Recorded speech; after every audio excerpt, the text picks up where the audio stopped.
There we go. So I was thinking of you last night, Eugenia, when I was making my nightly walks. It's getting a little cold here in Kansas, and the doggies don't really like their jackets. So I take them on a short loop of a couple miles, and then I go out and get the rest of my steps. And I really like walking at night because we have so many coyotes around, especially this time of year, that they always keep me mindful of the world around me. So whenever I'm walking, I guess I could draw a picture of this. It just occurred to me. This would be pretty cool. So this is my mindset when I'm walking, and this is part of zero state and trading psychology and get your mind right. One of the things that I have learned to do is I've learned to suffer. And I'll say this about suffering. I've learned to suffer, but I don't like it. I don't want to do it. It just is kind of there.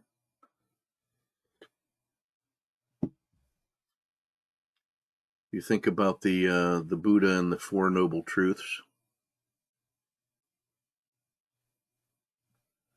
I think one of them, now don't quote me on this, I think one of them is that in life there is pain, and that's one of the ways that you know. That's one of the ways you know you're alive, is that there is certain pain. And how much of your behavior, how much of our behavior is in pain avoidance? The things that we do. We're going to look at a Tesla trade at some point this morning. Joe Londano, if I spelled it right, is giving us some food for thought in the chat room. So, for 15 years of my life, I was a combat infantryman. I was a light fighter and a ranger. And everything starts with a walk for a ranger. Everything starts with a walk. And our standard was a 12-mile march every week, 50 pounds plus all equipment. That's probably another 30 pounds. 4 miles per hour, 3 hours.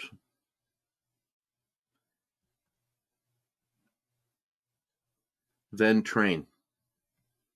So we might be going to a rifle range or a live fire range,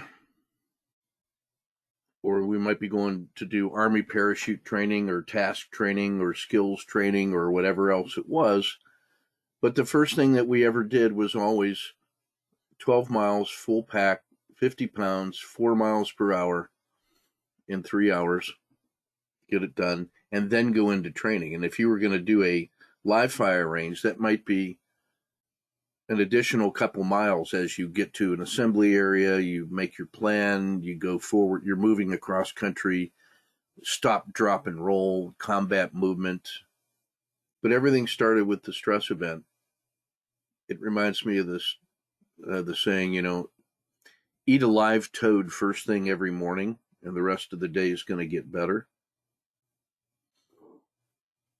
And so when you're on a 12-mile road march, and you're starting here, we call that the LD, the line of departure. You start with an assembly area, then you cross, then you go 12 miles.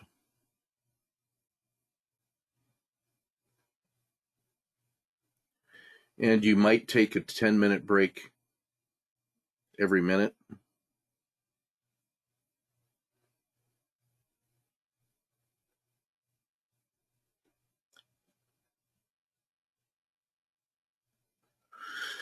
And what that means is if you didn't take a break, then this is a 15-minute mile. And if you think about a 15-minute mile, that's half of a jog, which is an 8-minute mile. And when you run the Army physical fitness test, you have to run 2 miles in 16 minutes. So that's kind of just, it's kind of motoring along. It's not world-class running by any means, this 8-minute mile. So this 15-minute mile with full pack is walking with a purpose.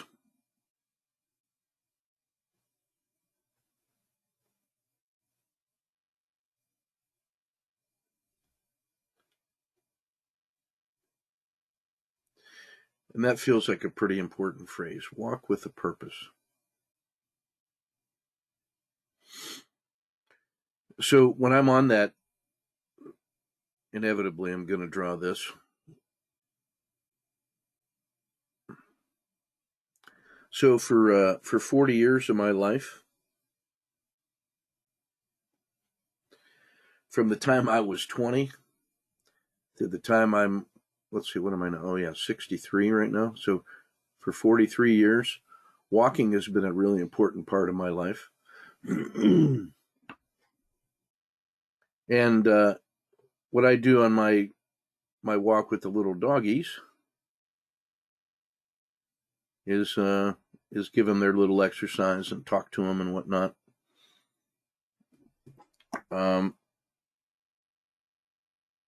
And I have some purpose in mind, something I want to think about.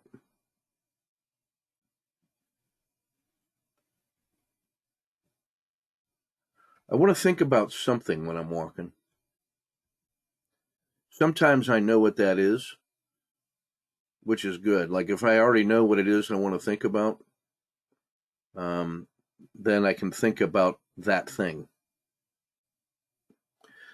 Sometimes I walk, find what I should think about.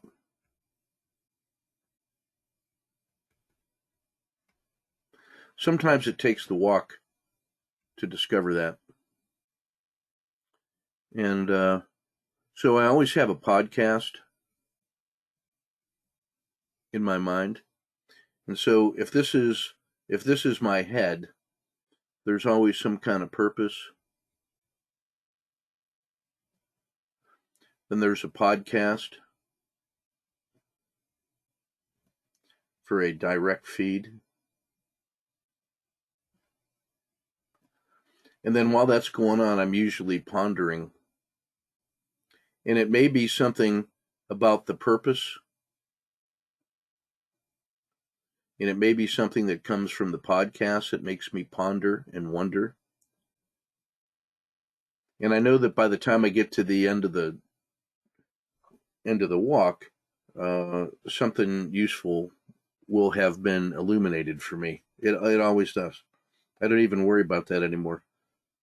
There will be some thought or image or feeling that happens that makes each and every one of those walks useful.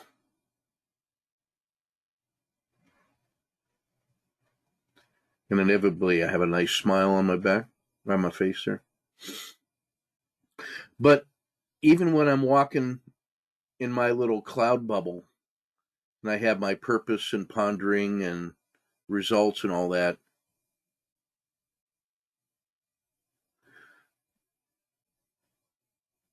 I love hearing the sound of the coyotes when I'm walking, because it reminds me that I am not alone in this world. And so when I'm walking, I have a stick. And with that stick, I can deal with coyotes. And by which I mean I can peacefully coexist with coyotes. Because even though I look like an attractive meal to them, um, they can pretty quickly determine that it's not worth the price.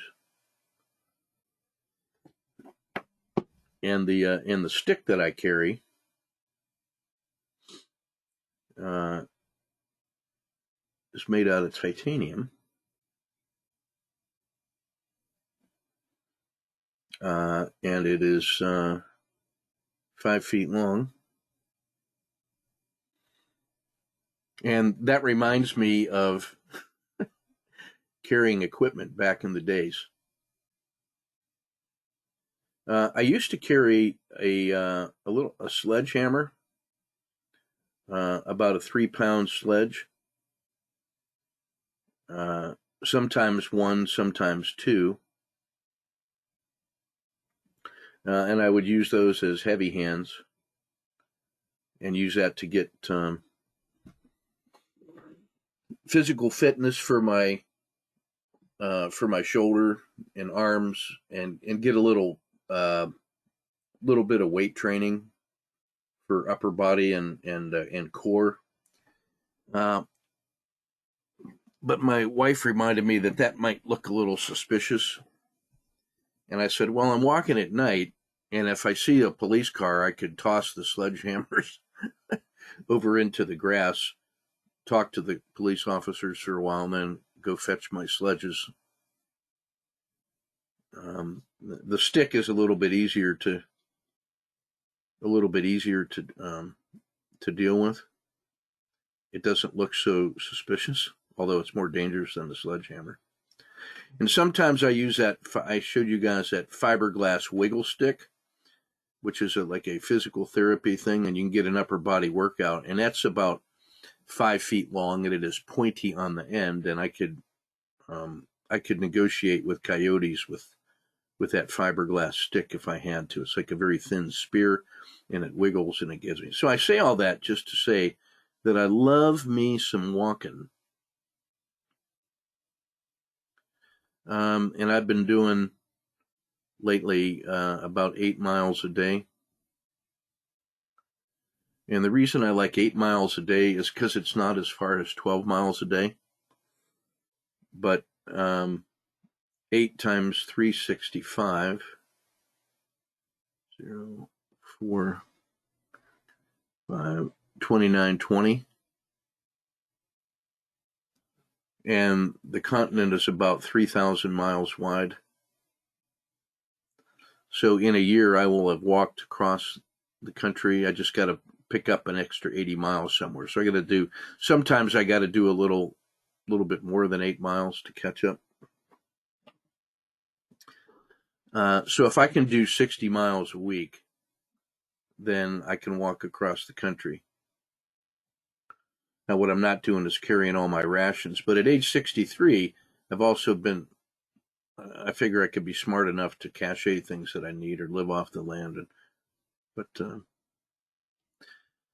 then I think about the Romans. The Roman legion. The average Roman legionnaire was 5'4", 125 pounds, and they conquered the world.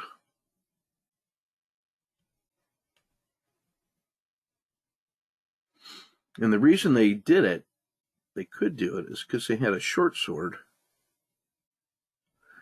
the gladius, with an 18-inch blade, and they walked 18 miles a day, every day, with kit, and they dig in, because they were walking through the dark forest in Germany or forests in France. And so these guys would walk 18 miles a day into unfriendly territory and dig in. And each Roman soldier carried 3 javelins, and they would build a palisade around their encampment every night. And then while the guys were cooking, these guys were creating that 360-degree security perimeter. And then they'd go to sleep, and then the next morning they would disassemble the camp and pick up their everything and walk another 18 miles. And they were walking 3 miles an hour. So that was going to be like 6 hours. Plus you put a couple breaks in there. So that's about an 8-hour day of just walking with full kit into enemy-held territory. And they were looking at German barbarians who averaged 5'10" and about 180 pounds, fighting for their homeland, and yet the Romans won.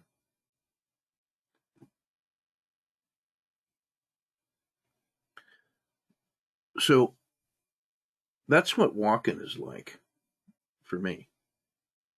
I think about the trades I've been taking, the things we've been talking about, places we're going. I think about the market conditions and politics and everything, and the kids and everybody.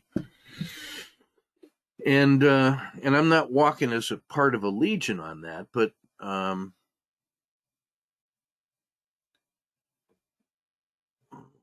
my totem animal when I'm walking is the Wolverine.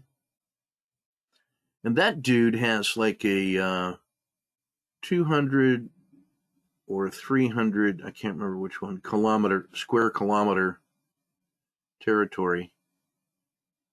And that little guy just wanders everywhere. He goes places where other animals can't go, eats anything, eats everything. And I was watching a National Geographic documentary where there is a stream in the wintertime, and there's a log across that stream, and that water is cold. And there is a bear and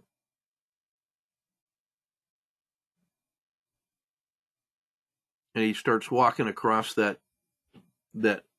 log to get across the water. And then this little Wolverine comes up and starts walking this way.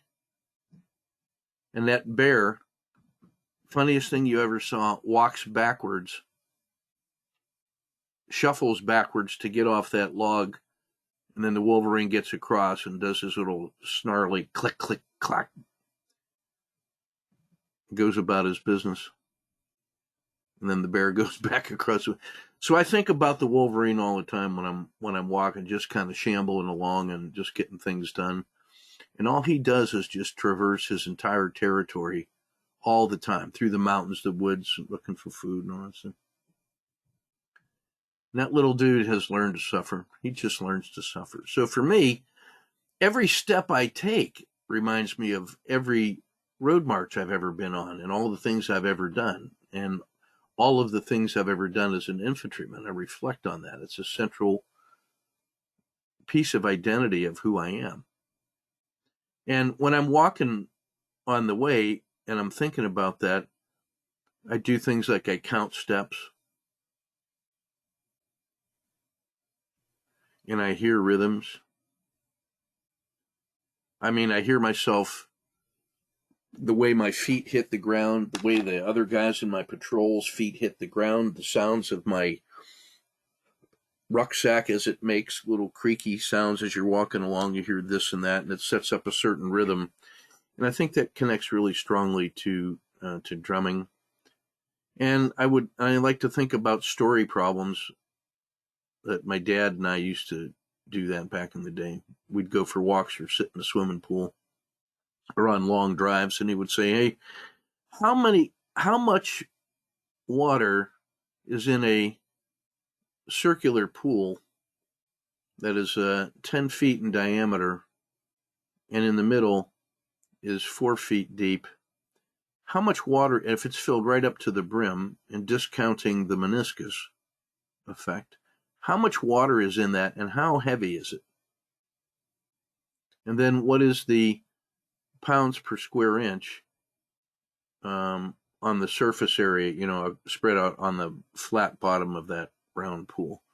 And so as I would go through, I'd just start doing the mental calculations in my mind and thinking about my dad. These are called Fermi experiments.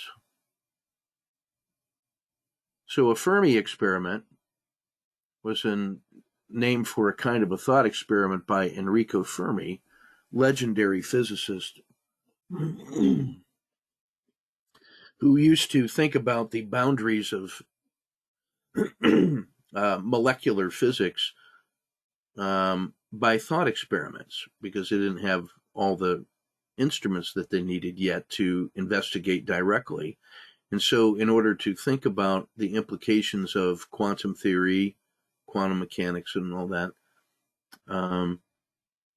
his Fermi experiments became legendary as a way to sharpen your mind. And then from that, you might get a moment of insight, or you might figure out what the really important next question would be, because so much of physics is paradoxical at the quantum level.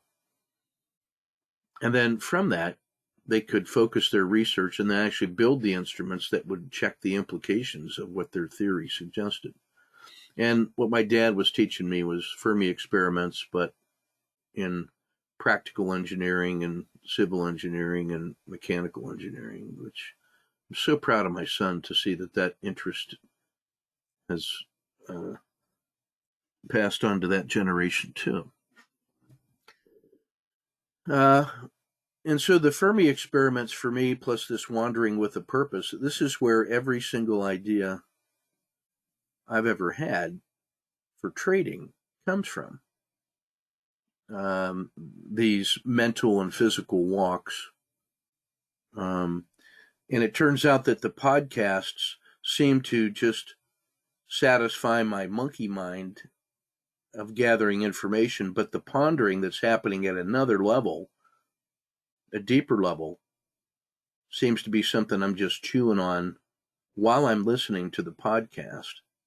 It's like the podcast allows my active mind to have something to do so that my deep mind can ponder about important things.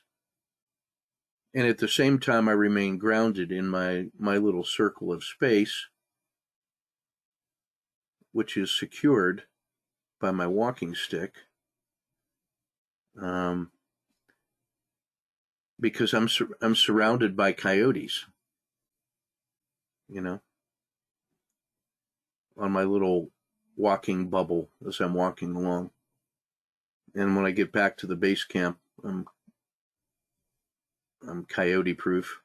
And I feel like when I'm doing my little walkabout, securing the perimeter, protecting my wife and kids they go to bed much earlier than I do. So I come back to a nice quiet house, content that I've secured the perimeter. And all this seems to connect at a real deep level for me, because the purpose of my trading is to secure that base camp and protect them. And so all the suffering, first of all, why would I expect there not to be pain? What part of life has suggested to me that anything we ever do doesn't have pain associated with it? So don't waste the pain. Make sure that you take the opportunity to learn to suffer, so that I'm not acting out of pain avoidance because I'm not worried about it. It just hurts. That's all. That's all that is. So maybe I can still use that to remain focused on what the purpose is, and just recognize that, pain and suffering is just a thing. And that's just the price we pay for being alive to achieve great purpose. It's just learning to do that and being philosophical about it, I suppose. So that whole Stoic mindset turns out to be a really powerful way to integrate all this stuff for me. And then the Meditations of Marcus Aurelius, probably the greatest Roman emperor, career soldier, legendary Stoic. When he wrote his Meditations, he was the most powerful man in the world, and he wrote the journal for his own self-improvement. And so the reason that journal is of interest to me is that what does the most powerful guy in the world think about when he's thinking about improving himself? And so that's what he was thinking about, how to be a better man and to be a master of self, because he might as well have been talking to Confucius and Lao Tzu in China, who said that if you would rule the nation, first rule your tribe. And if you would rule your tribe, first rule your family. And if you would rule your family, first rule yourself. And Marcus Aurelius took that into mind. And his meditations then are legendary and endlessly inspiring to me about learning to suffer and managing yourself and dealing with pain and staying focused on the purpose and being very practical about and accepting of the world around you and with what's in it. So every time I go on a walk, every night, rain or shine, no matter what the weather is, I'm getting my 8 miles in before midnight.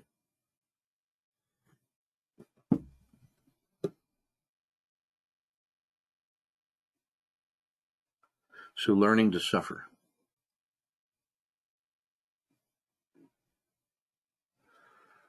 And then when it comes time to trade, and the monkey mind in me is saying, hey, maybe you should get out and all that other stuff. It's like, dude, are you kidding? Let me tell you a little bit about rules. I've invested in my rules. And if you think some little monkey mind is going to override the rule, well, it's always the threat. And it's always, so I got to deal with that monkey mind with my fireman. And I said, look, monkey, I need you to walk along with me. So as I'm plodding along with my little road marching mindset, that little monkey is just, hey, he's doing what monkeys do. He's out there investigating and wandering back and forth. And sometimes he gets tired and I carry him.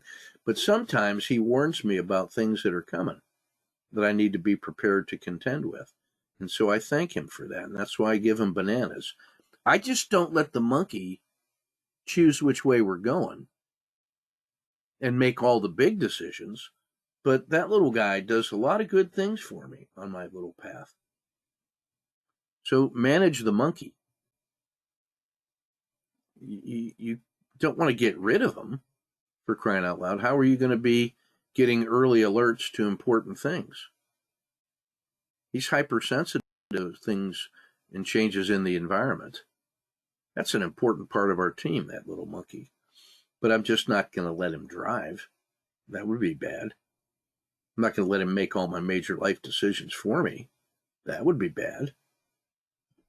At some point, he might get lucky and make a couple good decisions and then demand to make more decisions. Well, you know where that's heading. So don't let that happen.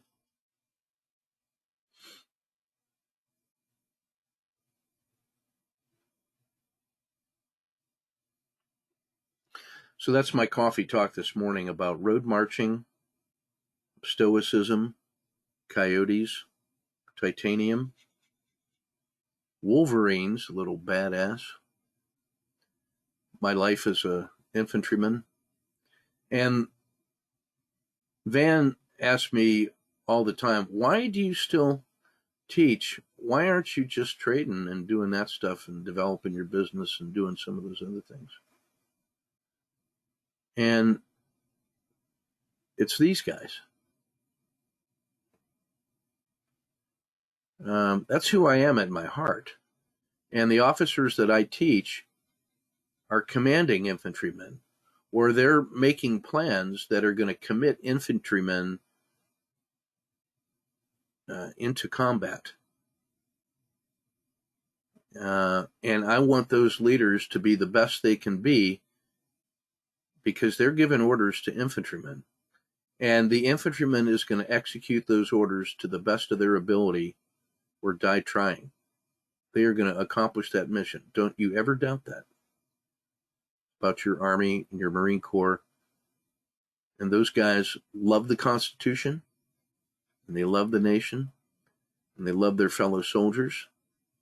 And so we learn to suffer, because we are not going to let each other down at the end of a road march where we got to dig in, and our safety and security and survival as a group depends on each guy doing his job. Do the job.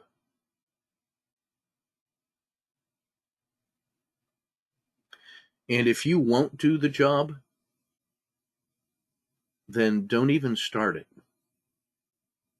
Or as soon as you figure out you don't want to do that job, well, find something else to do that is more suited to what you want to do.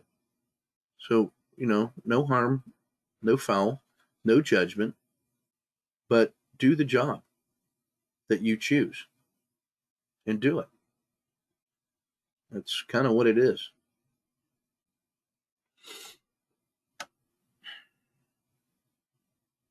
So I walked a little bit longer than midnight last night because it was a beautiful night. So I banked a couple miles already from early this morning. So I only have to knock out another 6 miles later today.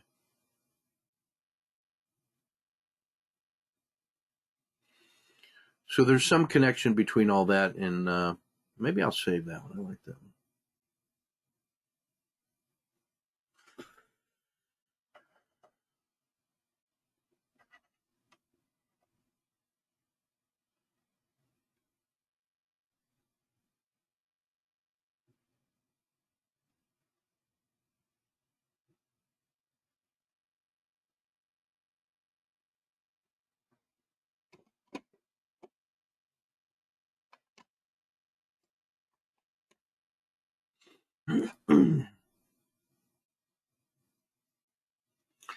So Catherine asked me, let's see what she said here. Ken, a small question maybe for the weekend podcast. She's so nice and polite. I love that about her. I have heard you say a couple of times about your trades on the correct side of the VWAP. Could I explain what I mean about that? Sure. This has to do with hydraulics. And my dad was a mechanical engineer and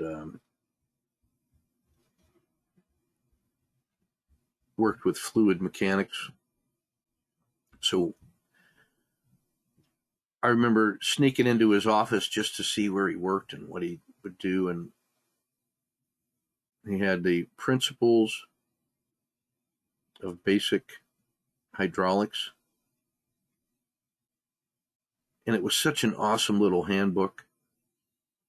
In his office, he had 2 filing cabinets with a wooden door. And that was his desk. And it had just all these mechanical pencils and drafting equipment on the table, and it could smell the wood shavings of pencils. And beautifully hand-drawn blueprints with meticulous handwriting and little metal models of things he was working on for, like, whatever it was, a water pump or brake lines and fittings and tubing. And just the industrial power of what those things represented. To be able to take metal in its form out of the ground, make it into something useful that people could use. Just so proud of him. Just amazed by him.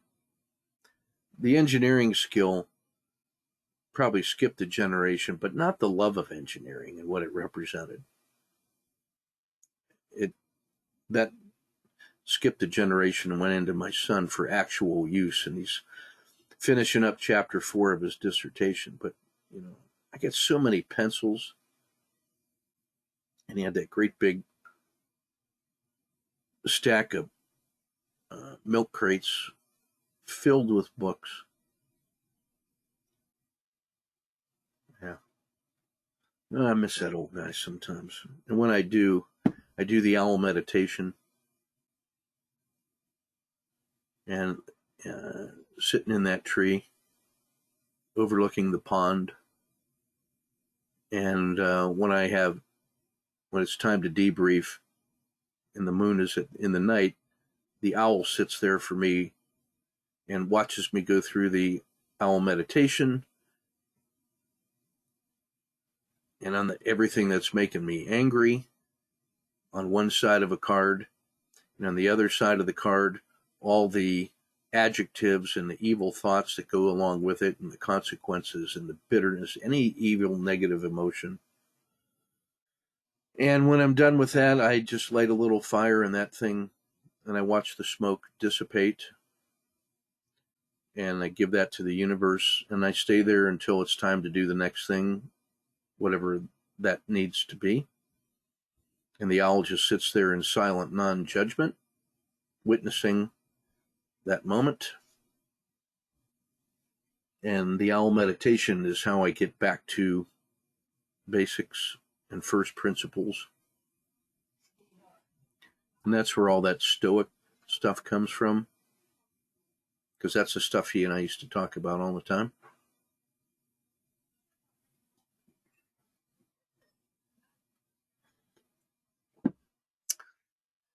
So Catherine asked me about being on the correct side of the VWAP. So when that market opens,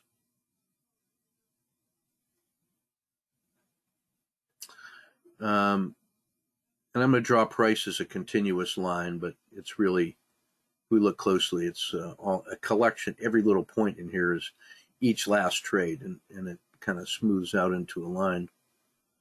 And then there is a volume at price on the left-hand side of my chart. You'll see. So when it first starts opening, volume starts accumulating at the price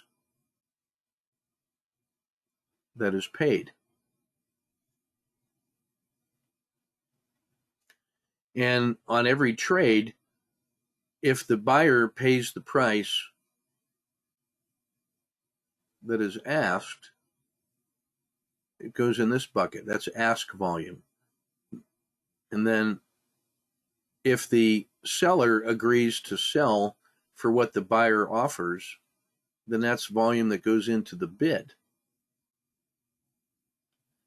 And then the collection of all that volume at that specific price point, when you look at that, when you see a lot of green, that means they're willing to buy it at any asking price. Whatever price you're asking, I'm going to pay it because I want to own it now.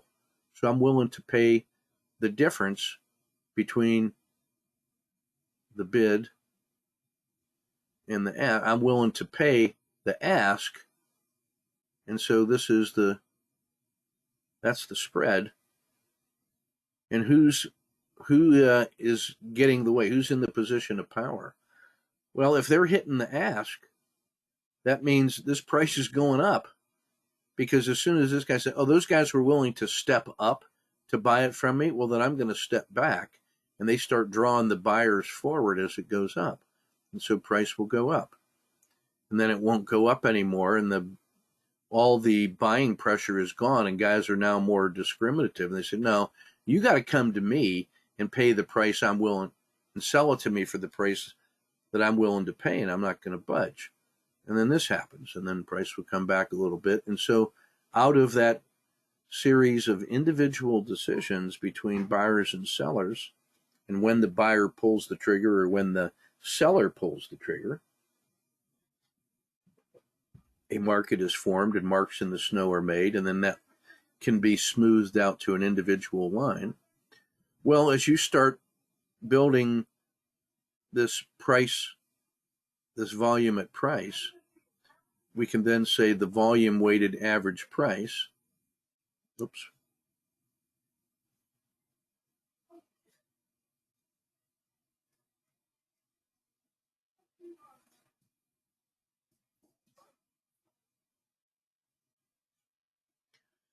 which I draw as that orange,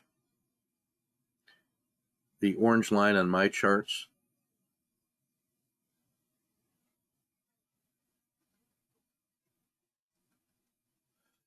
I also draw the dragon in orange.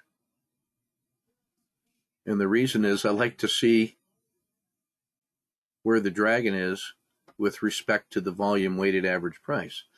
So let's see if I can come up with a simple math example here. So if I bought 9 shares,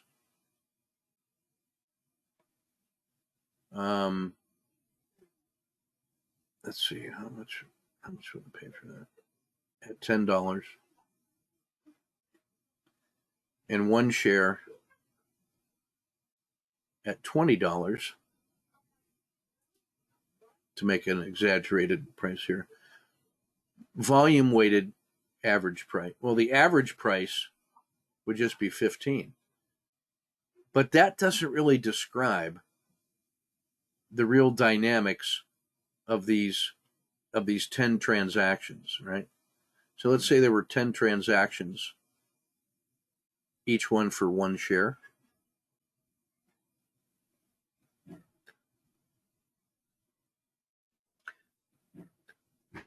Yeah, so let's try to, there we go, audio's back. So there were 10 transactions, each for 1 share, and 9 times they bought it at $10, and 1 time they bought it at $20. If I just took the straight mathematical average, it'd be 15. But that is a bad or an inaccurate representation of what was really happening with the price. Most of the guys bought it at 10, and only 1 guy bought it at 20. So the volume weighted average price for that set of transactions would be 9 shares at 10 equals 90, and 1 share at 20 equals 20. So that's $110 divided by 10 shares. So the VWAP is 11.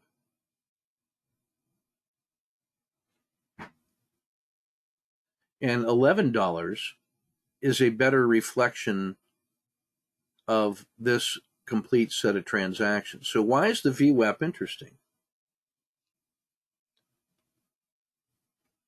To settle up.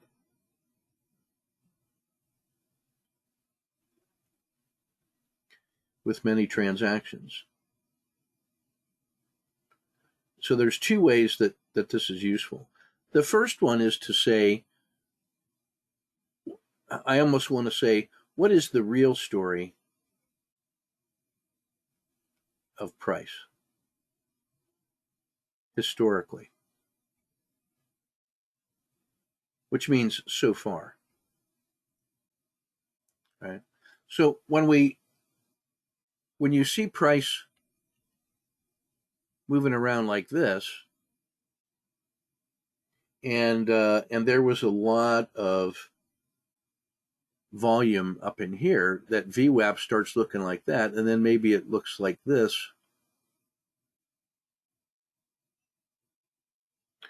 Well, there's a couple things that you notice.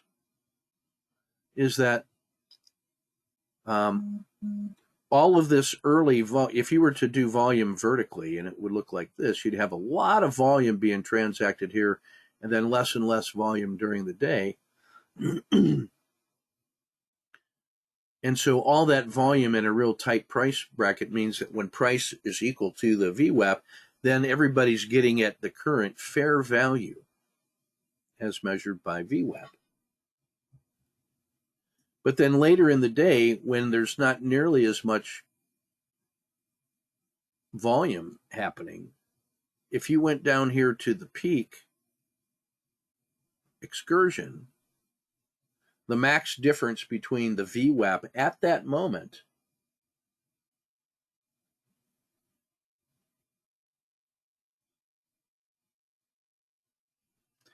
the max excursion from the VWAP in that moment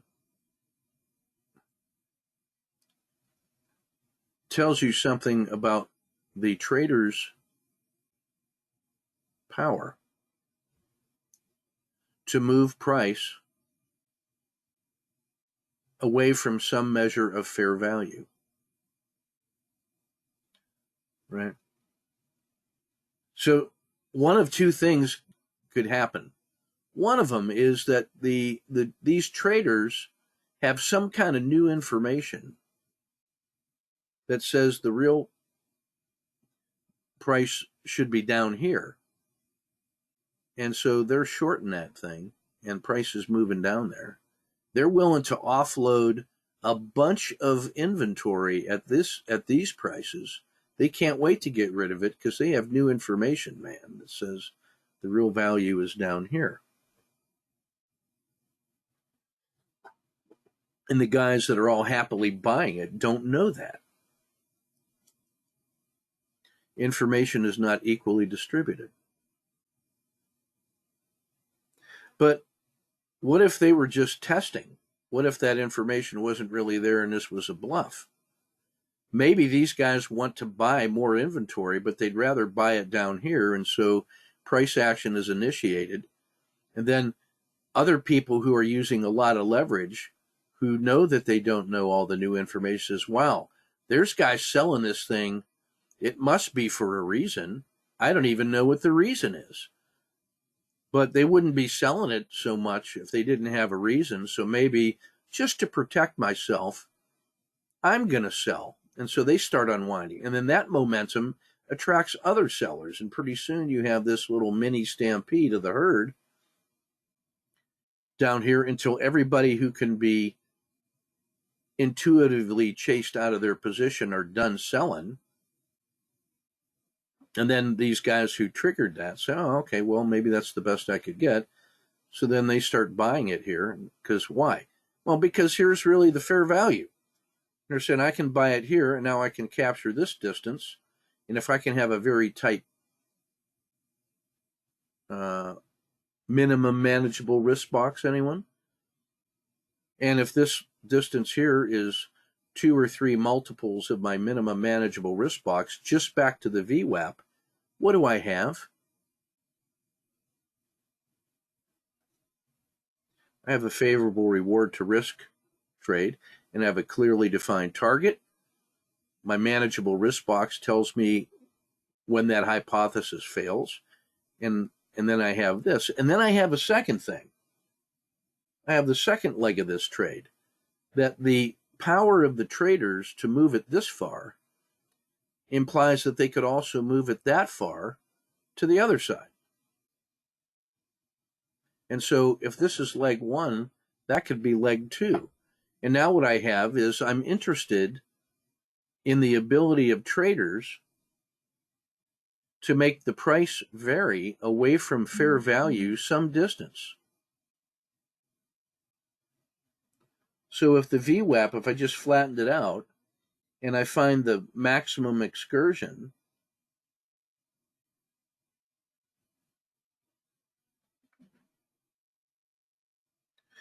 then I have some little price envelope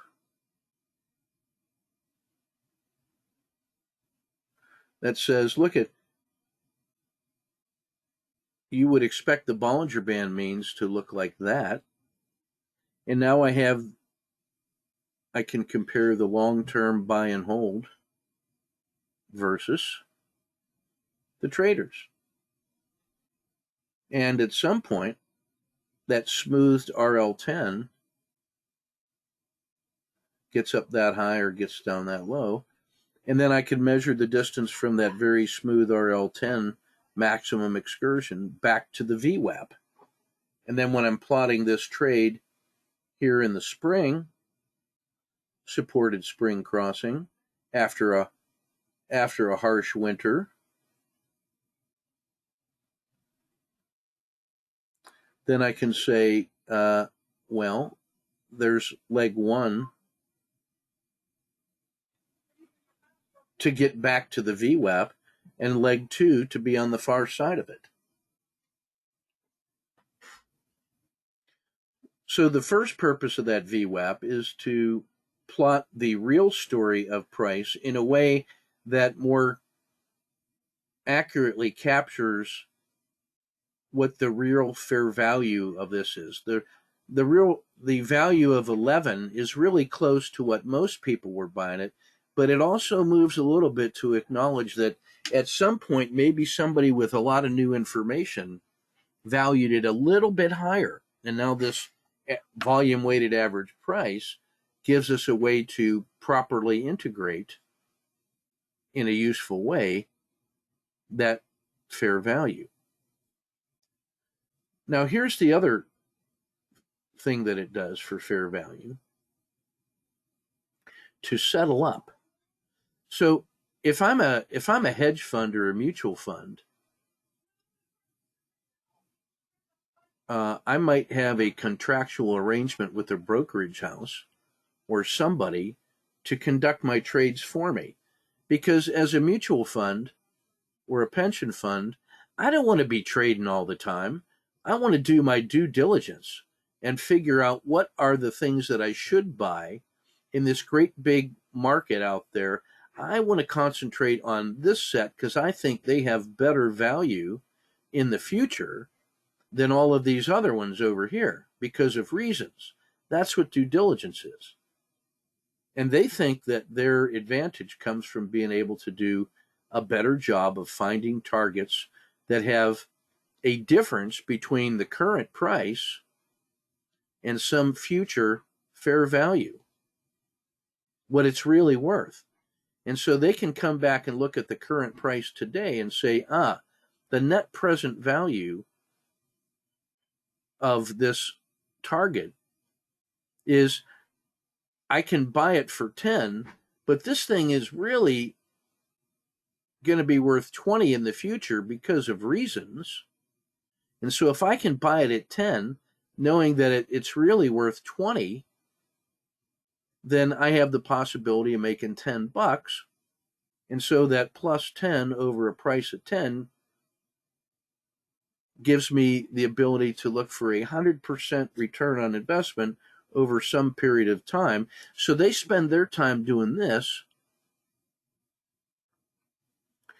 and not optimizing their trading desk, which is tactical.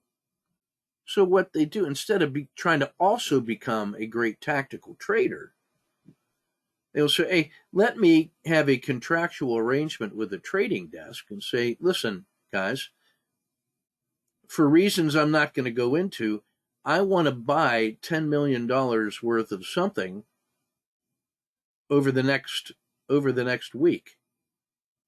I need you to buy me $10 million worth of that position in General Electric or Tesla or whatever it may be. And this trader says, well, I can't just take $10 million and go in and put one giant order in, because if people saw an order for $10 million or $100 million or $1 billion worth of a position, then that would come over here and signal to the guys who have inventory, oh, feel all that $10 million worth of buying pressure? We're going to just back up and make them pay high. You want it that bad? You want $10 million worth? We're going to make you pay higher and higher because you want it so bad. We're going to make you pay a higher price per share. So we want to hide, the trader says we want to hide the fact that we want to buy that much so that we can maybe buy on dips. And so you just give us the $10 million, and what we're going to do is charge you, pick something, a $10,000 commission to buy a $10 million position, and to sweeten the deal, this guy says, look, I don't want you to just buy it as fast as you can. I'm going to give you an incentive. Here's what I'm going to give you, some incentive. That if I want you to buy $10 million over a week, we're going to find out what the volume weighted average price was for that whole week. And if you can get a personal average price per share here, then by your effective trading, you just created that much additional value, because if I bought it here on average and the VWAP is there, I automatically, just from trading proficiency, have captured some rate of return, not even counting what the future value is going to be. We made some money on the tactical trading because we were buying it on the right side of the VWAP, on the correct side of the VWAP, meaning that we bought it down here and the VWAP was going up and it was up there. So when I make that arrangement with the trader, what I'll say is, I'll pay you $10K just for handling the trade, but I'm also going to give you X percentage of price improvement. So let's say he was buying this thing at $10. Maybe our guy was able to buy it at 10 and the VWAP was 11, right? So he spent $10 million to buy it at $10.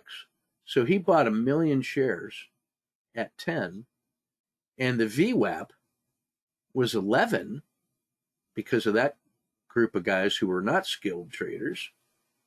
So he made $1 of value already, because we bought it and we own it for 10, and it's already got a VWAP of 11. In some cases, guys are willing to pay it 20. So he already made $1 million of profit for us, unrealized yet. He made $1 million worth of price improvement, and if we give him 20% of that, he made $200,000 plus his $10K commission. So if you're a good trader and you can buy at favorable price points, you can make a living by marketing your services to fundamental investment houses who are getting paid to do the due diligence. And then if you're big enough, you have a research department and a trading desk. Now suddenly you're trying to get value out of both fundamentals and technicals. So that's how that works. Well, when I say then I bought or sold on the correct side of the VWAP, all I mean is that when we look at the daily trade and then we look at the path of the VWAP throughout the day, if let me draw this as the RL10 now. If the RL10 looked like, I don't know, something like that.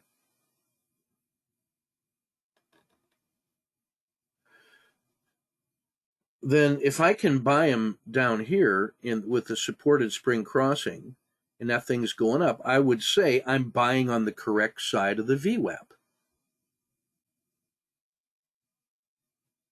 And if I was playing the VWAP magnet at the end of the day, and I say, look at that distance between price and the VWAP, and that's where all the guys who are involved in this kind of relationship are settling up on the VWAP, then each trader who's involved in that wants to make sure that he gets out of that position and he's willing to sell it or buy it near the VWAP, whatever, because he knows he's buying it near fair value. And that's a safe place to buy or sell. And that's where he's going to get he's going to settle up at the end of each day or at the end of the week or whatever that buying program is measuring. And so when I say I'm on the correct side of the VWAP, what that means is the price was going up to get back to the VWAP, and I was buying it, and I was making money in here, or I was making money by shorting it when it was above the VWAP and failing, and my target is back to the VWAP. So in practical terms, here's another way to look at that. The VWAP trade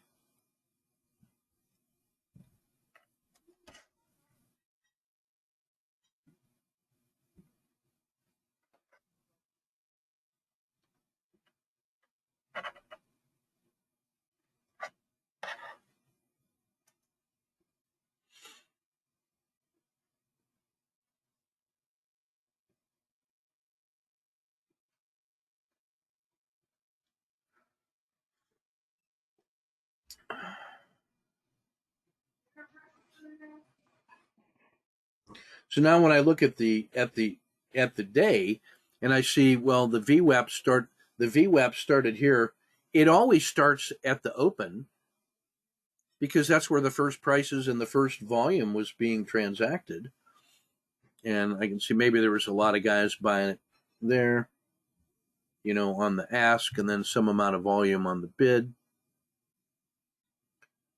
And then as this thing moves around during the day, and I just draw our favorite one because of the SSC, and then this thing was moving right along, and then it breaks out of a sideways quiet channel or a Z3P. We might have had some kind of condition where this thing moved like that, and then the Bollinger Band mean got really tight in here, and so maybe we shorted this, maybe we didn't. Maybe we shorted on the Z3 pinch breakout. Maybe we found a collapsing dragon or whatever, or even we just observe, hey, there is the winter move.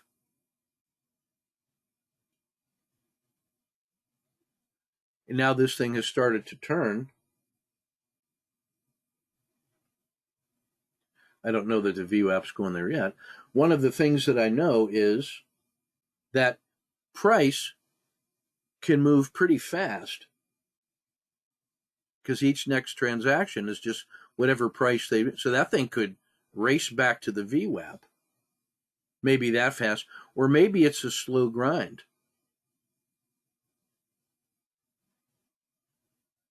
Or someplace in between. Maybe it could look like that. What I do know is that because the VWAP always includes all of the previous price, that when you want to start moving the VWAP around, you have to account for all the price that was transacted in this area, which acts like a brake. It slows down. So price oscillates as fast as price always does, but VWAP tends to be very smooth. So I can actually project that the VWAP is going to look something like that.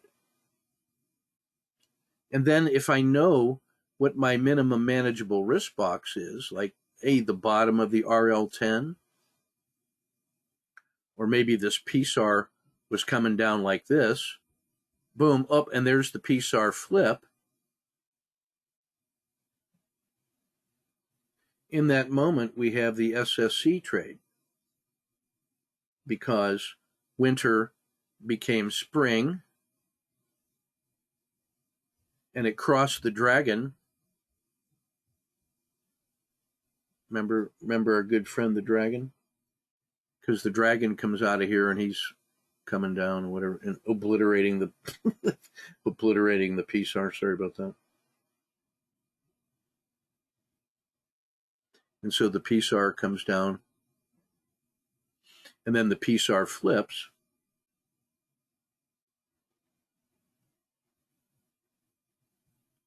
So now I have this little risk box in here. And now I can project this as my reward. The immediate return to the VWAP is how I can compute this in the moment for my current reward to risk. And if the thing actually starts moving up like that, I may not get all that because the VWAP might be, cruising down a little bit. And so I only get that much because the VWAP, the fair value, declined that much because of the effect of all this selling pressure. But one of the things between the dragon and the VWAP, because that's all in orange, I just see that as the potential. That's just trade potential. There's a little envelope of trading potential in there. And if I sort of always know what my risk box is,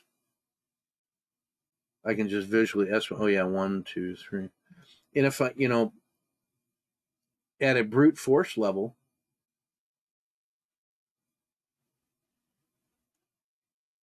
if the dragon is that thick, you're going to love this idea. If the dragon is that thick,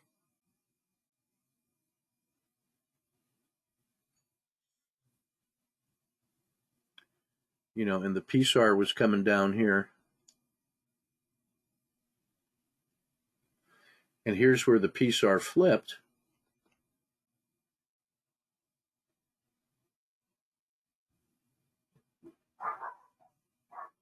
and this is where the RL10 bottomed out, and then the winter turned to spring.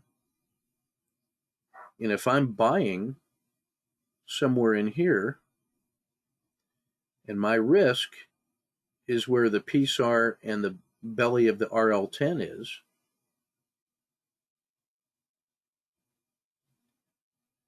if this price rolls over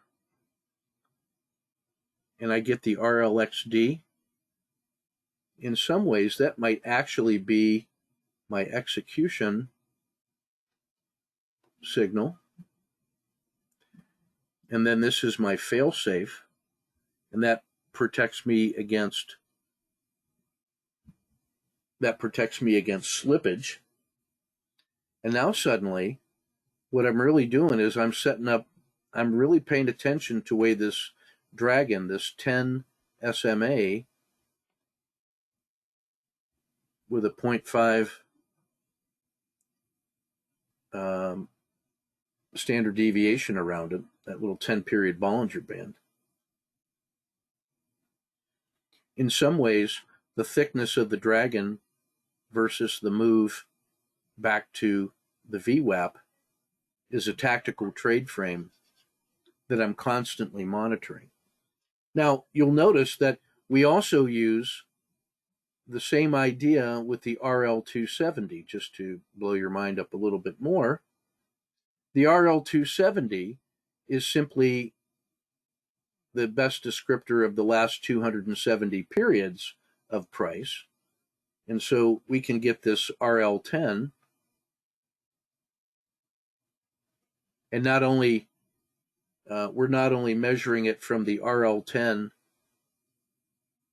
to the VWAP, but we can also measure that to the RL270, and now what we have is the regression line fractal framework, just based on mathematical computation of price. So I really have two different ways to measure fair value. The fair value that comes from looking at the VWAP, and then the fair value that comes from plotting the RL270. So now when we have that, our most favorite thing of all, the super pinch, and we have one frog box, and we have the Z3 lines of the Bollinger Band. There's 6 standard deviations between, here's the middle of the river, that's the BB mean. So when 3 standard deviations on either side of the Bollinger Band mean are within one frog box, we have a Z3 pinch. Now, by definition, the RL10 is going to be in there because that's the smooth price. And by that time, the RL30 is going to be in there too. But because of the way price action may have happened back here, you might see the RL270 way up there. And you might see the VWAP right there. And so when you're computing, hey, what could this thing do? If it breaks out of the Z3, then I could target the VWAP and the RL270 as potential trades. Or they may be down here. They could have been down here, whatever. But that gives you a way to start estimating the potential value of these trades, knowing that your risk box is going to be that big somewhere in here. Well, instead of being out here, when the RL270 is also within that frog box and the RL90, now suddenly you have the four RLs, the 10, 30, 90, and 270 are all inside the frog box and the Z3 lines. This thing is like the little mighty acorn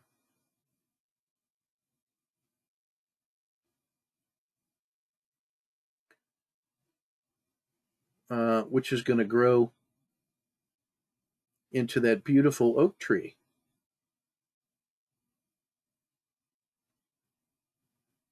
Over time. So this is a technical opportunity. Now I want you to compare estimates, ways of estimating future value. When I look at an acorn, I see a potential oak tree over some amount of time. When I see a super pinch, I'm seeing an oak tree over time.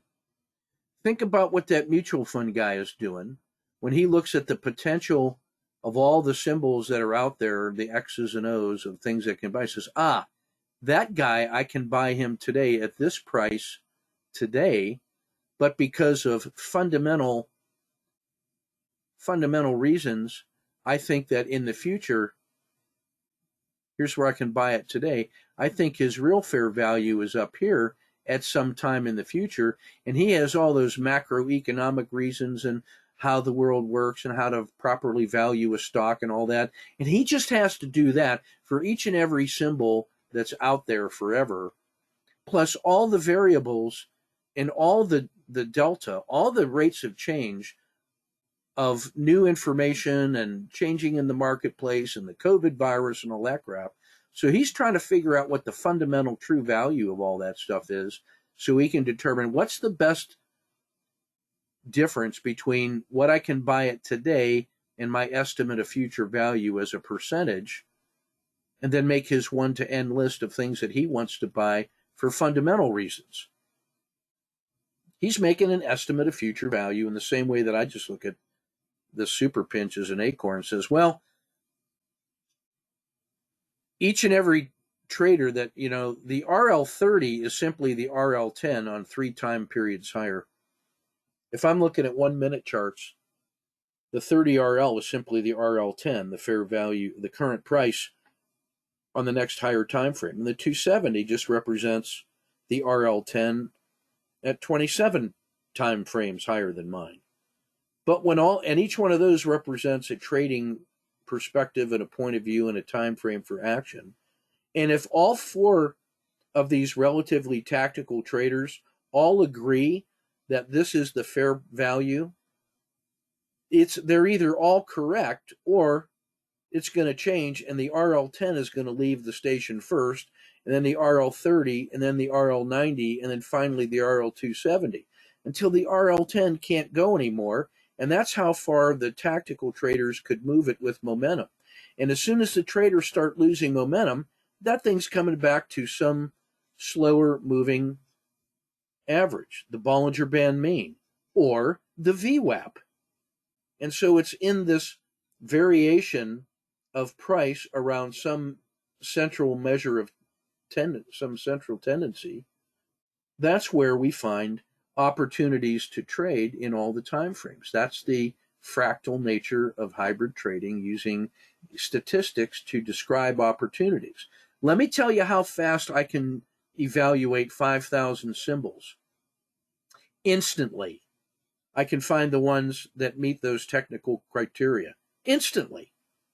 How long do you think it takes a fundamental trader, a fundamental analyst, to compute anything like a fair value today and in the future for 5,000 symbols? That's ridiculous.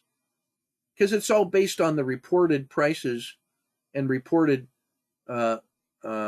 financial reports of public corporations. You think they're telling the truth? Hardly. They have to tell enough truth to be able to escape prosecution, so it is truthy, but not truthful. But the instant reevaluation of 5,000 symbols, that's the power of that TC2000 bundle, by the way. And the power of the RLFF to rapidly estimate the value and the value of the trading opportunity between the Dragon and the VWAP or the RL270 or other measures of support and resistance. So, Catherine, very good question. What do I mean by being on the correct side of the VWAP? That's what I mean. That there was a excursion away from the VWAP, and it has started to revert to the VWAP, and I can buy it at a moment when my reward to risk is at least 2 to 1,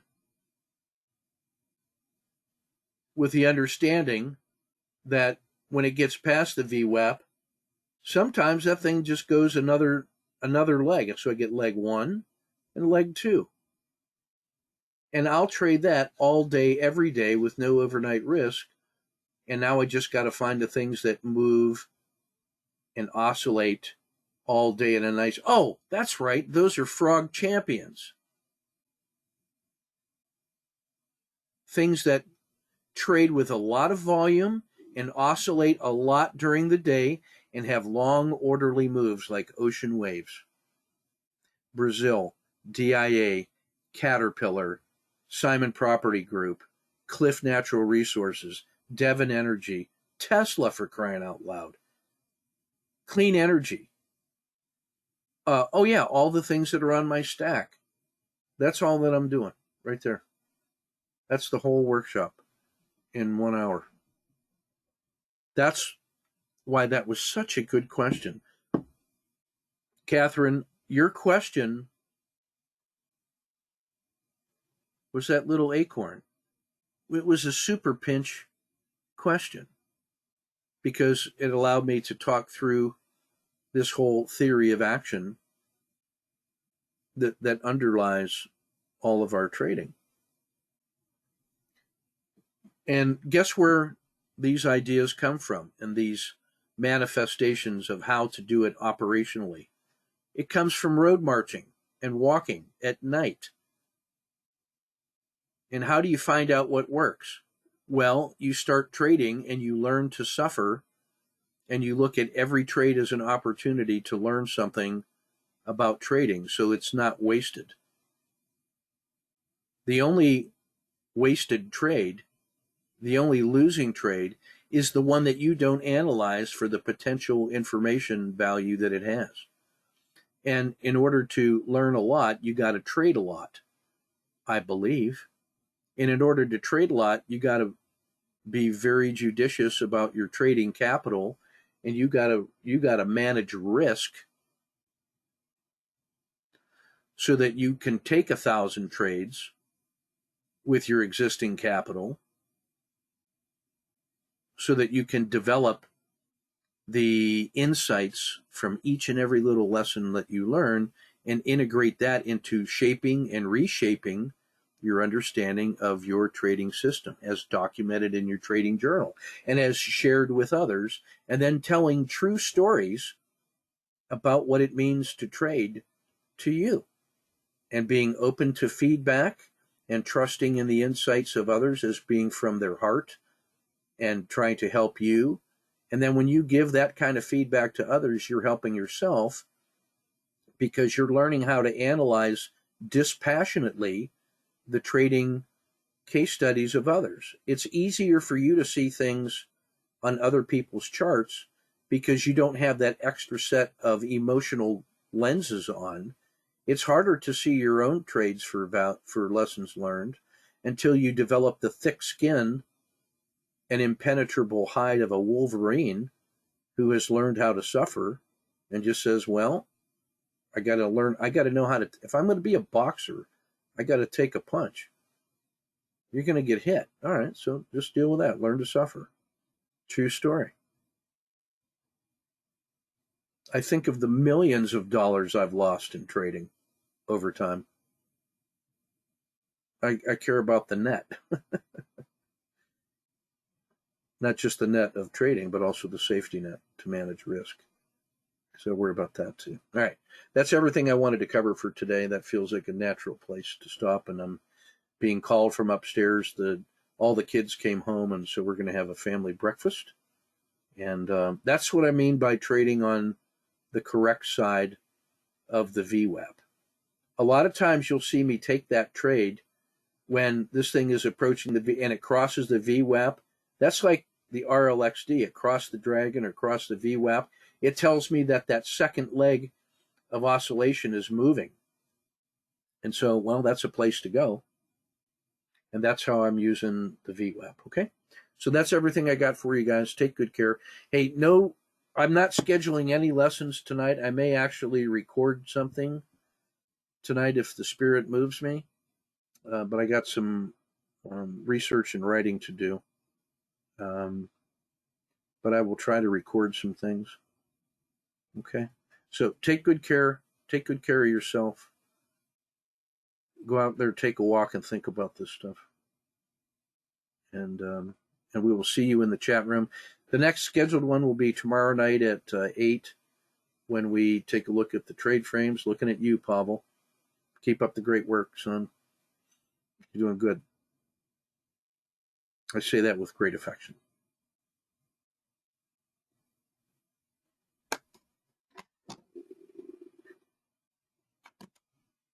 Keep your wrist measured and your powder dry.